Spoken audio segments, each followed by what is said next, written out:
opposition coalition in Nigeria under the umbrella of the African Democratic Congress, ADC, unveiled at the Yaradua Center in Abuja on Tuesday, has been met with mixed reactions. The event, which saw the convergence of several prominent political figures, including Peter Obi, Atiku Abubakar, Rotimi Amaechi, and Nasiru El-Rufai, signaled a potential realignment of forces ahead of the 2027 general election.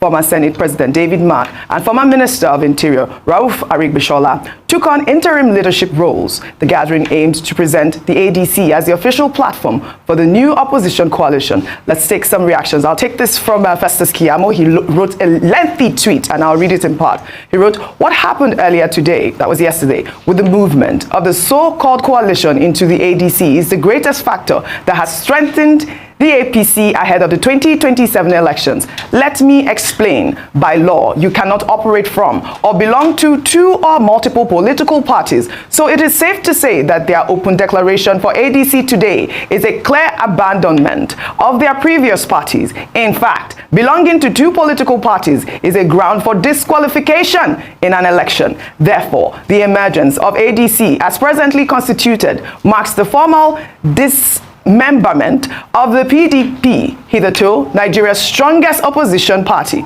Majority of the old guard in the PDP, who have apparently lost control of the party, have been pushed out of the party by the younger Turks within the PDP. That is why the gathering today was a conglomerate of former this and former that of the PDP. No matter how you look at it, this is just Atiku's faction of PDP in desperate search for the 2027 presidential ticket. Nothing more, nothing less. The person who the old cunning guards want to take for a ride in all of this is Peter Obi. They want his votes, but don't want to give him their presidential ticket because this is Atiku's show, Simpliciter. That is why David Mark is the interim chairman. Those who know politics know what I am saying. But if you do not give Peter Obi the presidential ticket, you lose his supporters. It is as simple as that. And how can you make someone who won two regions in the last election, Southeast and South-South, a running mate to the person who won only by one region, Northeast? Therefore, when the dust settles, you will discover that PDP and the Labour Party have lost something. The ADC have only gained something like a caricature, but the APC has lost absolutely nothing. Before I take Peter Obi's response, I would like your thoughts on what Festus Keyamo said. I mean, I think that his statement there, for me, was quite apt. Really, I mean, that's my own take, my own opinion, and that's why I thought to highlight that tweet. Well, I beg to disagree. Yes, go ahead. Political tourism didn't just start with political the ADC. What? Tourism. Tourism. People who are hopping from party to party, they belong to one party. The other day, the metaphor I gave is that they have a passport of one party, but they have visas to visit all other parties when it's convenient. It didn't start with the ADC. So the precedent was set by the APC in the 2023 election, when we saw PDP governors stand boldly for the APC, and some of them even delivered their states to the APC. But it wasn't illegal at that point. So now suddenly we're saying, so I understand the point he is making. Yes, legally speaking, if you're contesting for the election, but some of these people will not be on the ballot. So there's no, what's the legal terminology? Is it locus to say that they would be disqualified for the election? However, given the permutations, I think there's a lot to be said about the permutations that he has painted out there. What will happen to the obedience? I think that's a big conversation in all of this, because the obedience has grown in its force, and the obedience are very clear about their expectation. And we're still seeing the lingering ambition of Atiku Abubakar. And I think the real test of this coalition is going to be when it comes time to determine who is going to be the flag bearer. That's when we will see how much cohesion and love and kumbaya in spirits of one there really exists within the coalition. Dr. Abasi, did you want to chime in on Festus Keyamo's comment? Then I take Peter Obi's. It's just basic common sense. Yes. You cannot belong to two political parties. These political parties, they have constitution. There's something written into all the constitutions where you say you cannot be in this party and be in that party. So it would be wrong to say that, oh, you can belong to two political parties. In a party that there is discipline, that person will be asked to leave that political party. So don't let us to leave the PDP. Well, it's an anomalous situation. So no, it's an anomalous situation, and there are persons within the PDP that are saying this is very strange. Yes. That's number one. Number two is that, whatever Festus Keyamo says, what do you expect him to say? Of course, he cannot welcome the opposition coalition that claims that it wants to remove a government that is serving from power. The third thing, of course, to say is that we should keep stressing the point that opposition politics is healthy for the growth of the democratic process, to the extent that those opposition politicians provide alternative ideas, and it's not a special purpose vehicle put together by strange bedfellows to grab power. That is where the problem can be, where it is personal interest. Now, this is not the first time, I said this earlier on, that we have had coalition politics in Nigeria, or, alliances and all of that. After all, in 2018, even President Obasanjo led a group called the Coalition for CMI, Coalition for Saving Nigeria or whatever. And the objective of that coalition was to prevent President Muhammadu Buhari from getting a second term. So a number of political parties, about 8 political parties, came together in May 2018, and they said they would stop Buhari. But how did it work out? By August, some people inside that ADC, they had moved away. It was this same ADC. Yeah. They went and formed their own new ADC. Of course, in 2019, President Muhammadu Buhari won the election. And that's why I said at the beginning of this program that what transpired yesterday and what is still going to happen, because this is just at once in one, is going to be a test of the wisdom, the political wisdom that is attributed to President Bola Is Nigeria. Okay. Will he be the owner of the game, or will he find himself in a very difficult situation? But they must be concerned. And I do not think that the PDP is going to disappear, but it is weakened.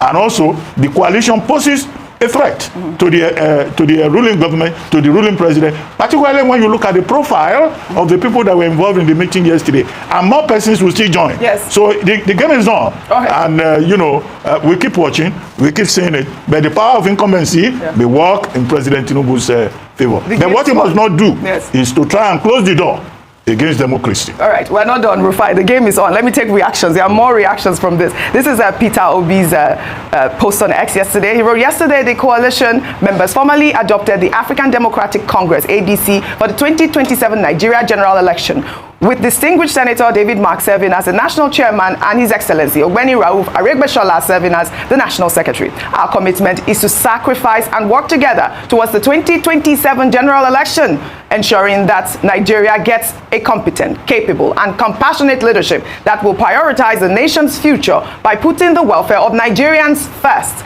This decision was not made lightly. It comes from deep reflection on where we are as a country and what must be done to move forward. No one group can change Nigeria alone. To dismantle the structures that keep our people in poverty and insecurity, we must build bridges, not walls, even when those bridges are uneasy. A new Nigeria is possible. In the meantime, former Minister of Transportation, Rotimi Amaechi, announced his resignation from the APC on Tuesday, stating that he never believed President Bola Ahmed Tinubu had the capacity to lead Nigeria. According to him, Tinubu has completely destroyed Nigeria with high inflation and economic hardship. He's quoted as saying, and I'll read his quote. If we can get that quote up. I cannot see from the prompter, so I'll just read from here. Hold on 1 second. Where is that quote? All right, he's quoted as saying, Nigeria is completely destroyed. People can't eat.